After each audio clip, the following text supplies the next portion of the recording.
Welcome to my channel, Learn with Teacher Ali. Hello mga bata! Ngayong araw ay magsasanay tayo sa pagbasa ng mga maikling kwento. Pagkatapos nating basahin, may mga tanong akong inihanda upang mas mapalalim ang ating pag-unawa. Kung handa na kayo, simulan na natin!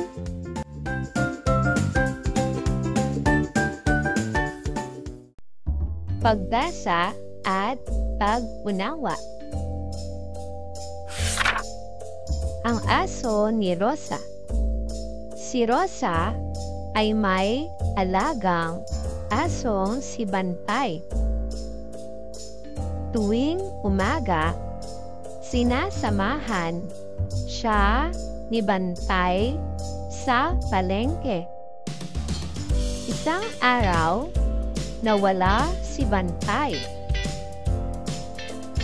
Naghanap si Rosa sa buong bayan.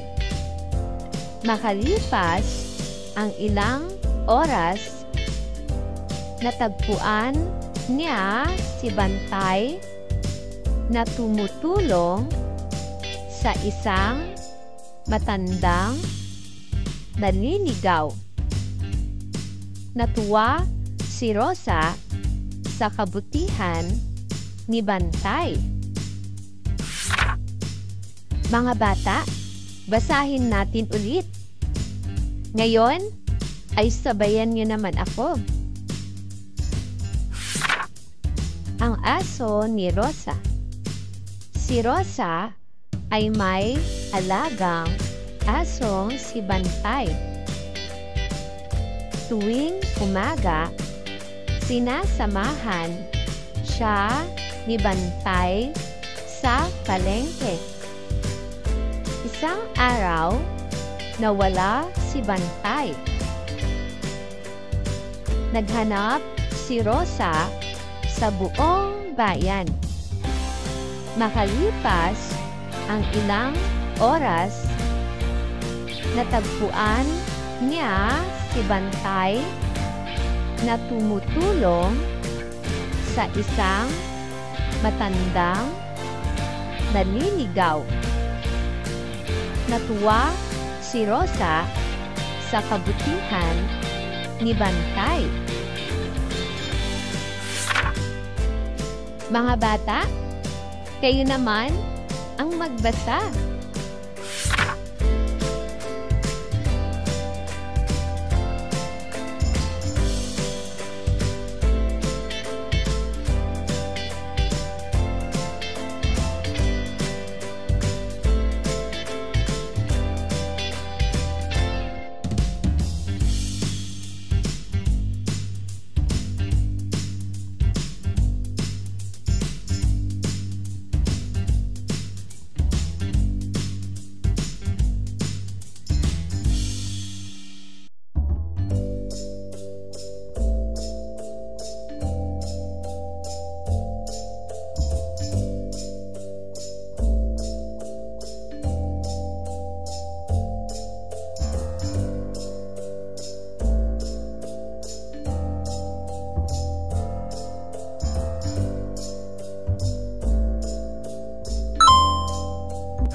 Mahusay mga bata!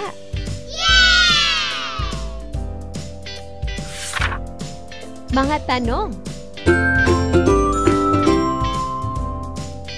Sino ang may alagang aso? A. Si Ana, B. Si Rosa, C. Si Bantay.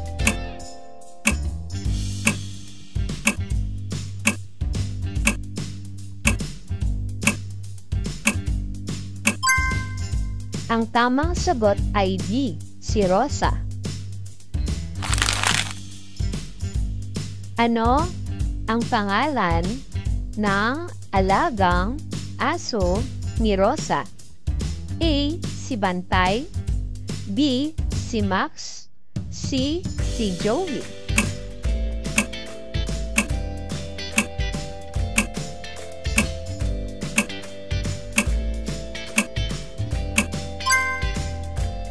Ang tamang sagot ay A, si Bantay. Saan hinanap ni Rosa si Bantay? A, sa buong bayan. B, sa palengke. C, sa parke.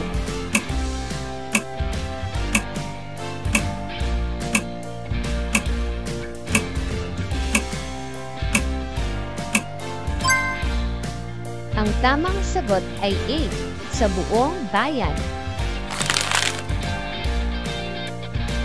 Bakit natuwa si Rosa sa ginawa ni Bantay? A, dahil natulog si Bantay. B, dahil tumulong si Bantay sa isang matandang naliligaw. C, dahil kumain si Bantay ng marami.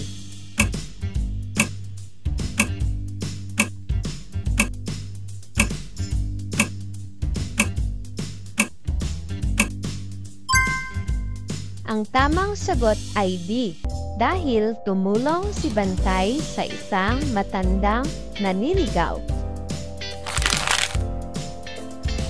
Anong katangian mayroon si Bantay? A, mataaw. B, mabait at matulungin. C, tamad.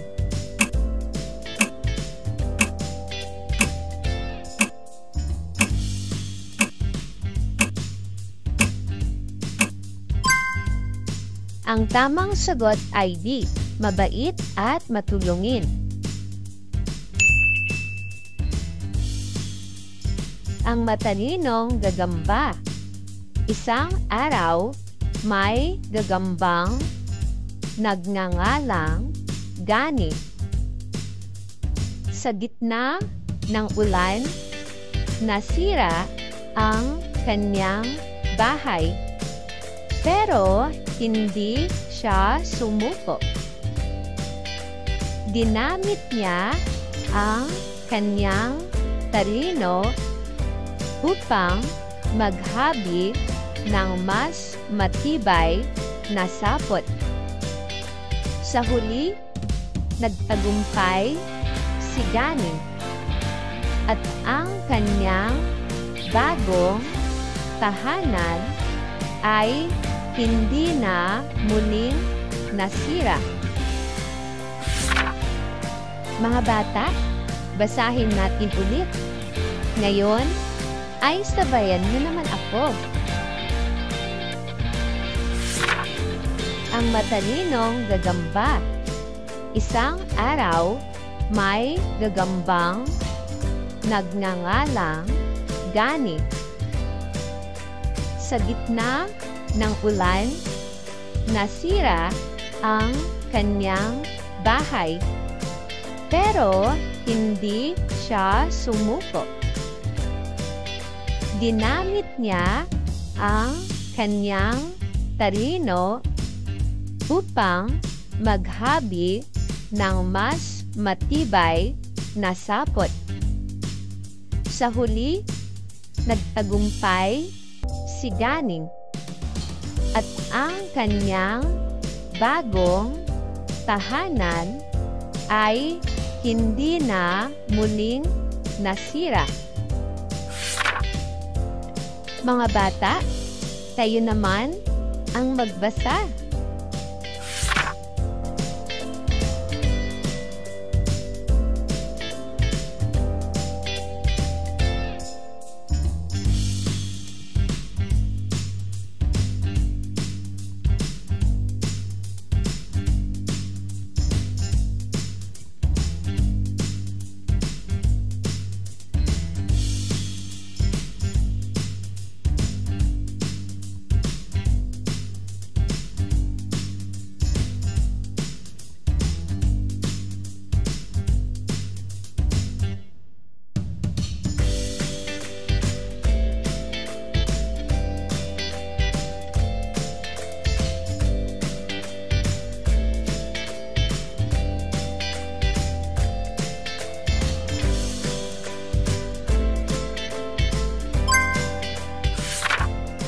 Mahusay mga bata!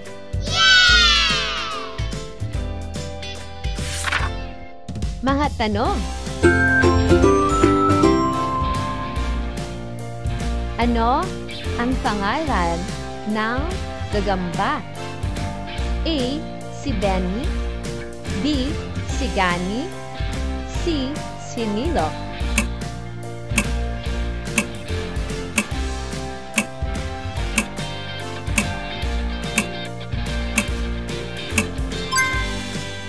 Ang tamang sagot ay B. Si Gani. Anong klaseng insekto si Gani? A. Langgam, B. Gagamba, C. Paru-paro.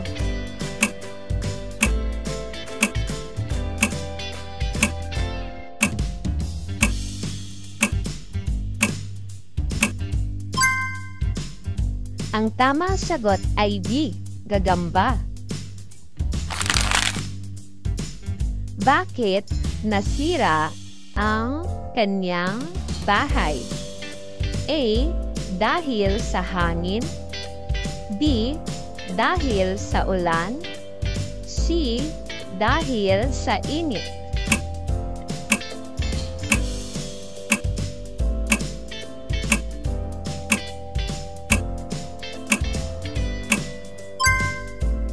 Ang tamang sagot ay B.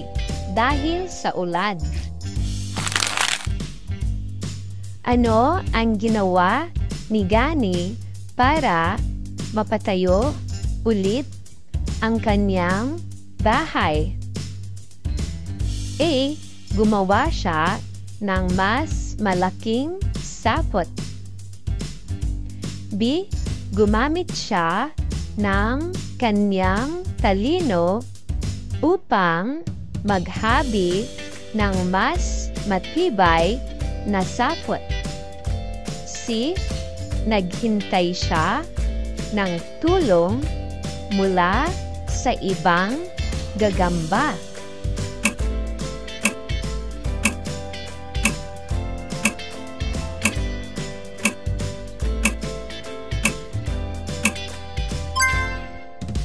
Ang tamang sagot ay B. Gumamit siya ng kanyang talino upang maghabi ng mas matibay na sapot. Anong katangian mayroon si Gani? A. Matapang at masipag, B. Tamad at matakaw, o C. Mapanlinlang.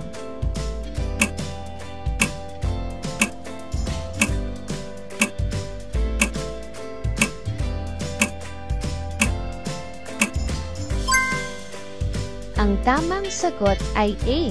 Matapang at masipag.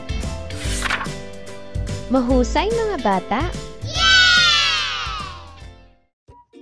Thank you for watching! Also, don't forget to like, share, subscribe, and click the notification bell for you to be updated on our latest videos. See you on our next lesson. Goodbye!